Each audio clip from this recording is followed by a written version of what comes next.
between two of her ribs, burrowed invasively into her innards. Invidia loathed the creature, but it was all that kept her alive. The poison upon the balist bolt that had nearly taken her life had spread all through her body. It had festered there, growing, devouring her from within, so swiftly and perniciously that even her own ability to restore her body via furycraft had been overwhelmed.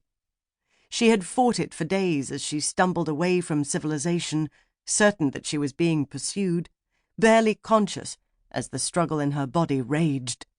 And when she had realized that the struggle could end in only one way, she found herself lying upon a wooded hillside and knew that she was going to die. But the Vord Queen had come to her.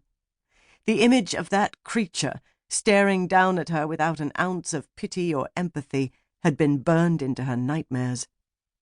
Invidia had been desperate, terrified, delirious with poison and fever. Her body had been so knotted with shivering against the fever cold that she literally had not been able to feel her arms and legs. But she could feel the Vord Queen, the creature's alien presence inside her thoughts, sifting through them one by one as they tumbled and spun in the delirium. The Queen had offered to save Invidia's life, to sustain her in exchange for her service. There had been no other option but death. Though they sent a wave of agony washing through her body, she ignored the parasite's torturous movements. Like shadows, there was, of late, also an abundance of pain. And a small voice that whispered to her from some dark, quiet corner of her heart told her that she deserved it. "You keep coming back here," said a young woman at her elbow. Invidia felt herself twitch in surprise, felt her heart suddenly race, and the parasite rippled, inflicting further torment. She closed her eyes and focused on the pain, let it fill her senses until there was no semblance of fear remaining in her mind. One never showed fear to the Vord Queen.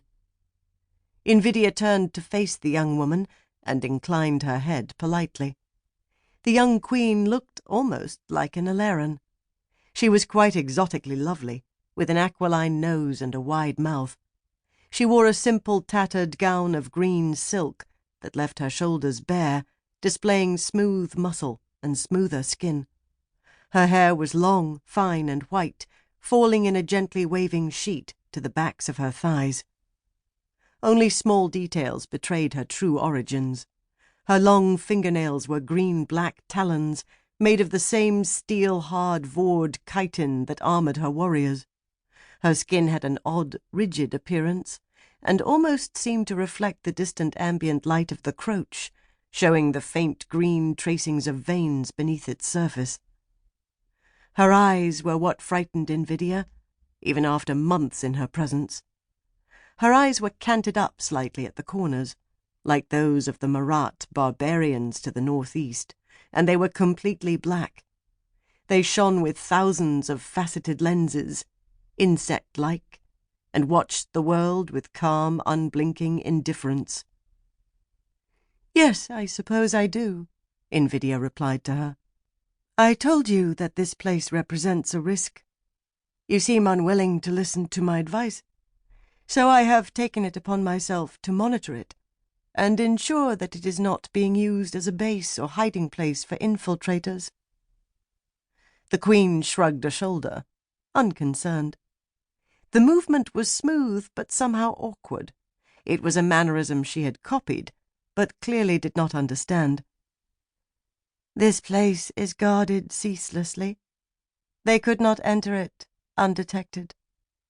"Others have said as much and been mistaken," Invidia warned her.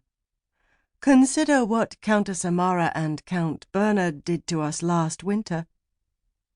"That area had not been consolidated," the Queen replied calmly. "This one has."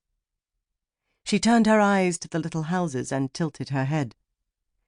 "They gather together for food at the same time every night." "Yes," Invidia said.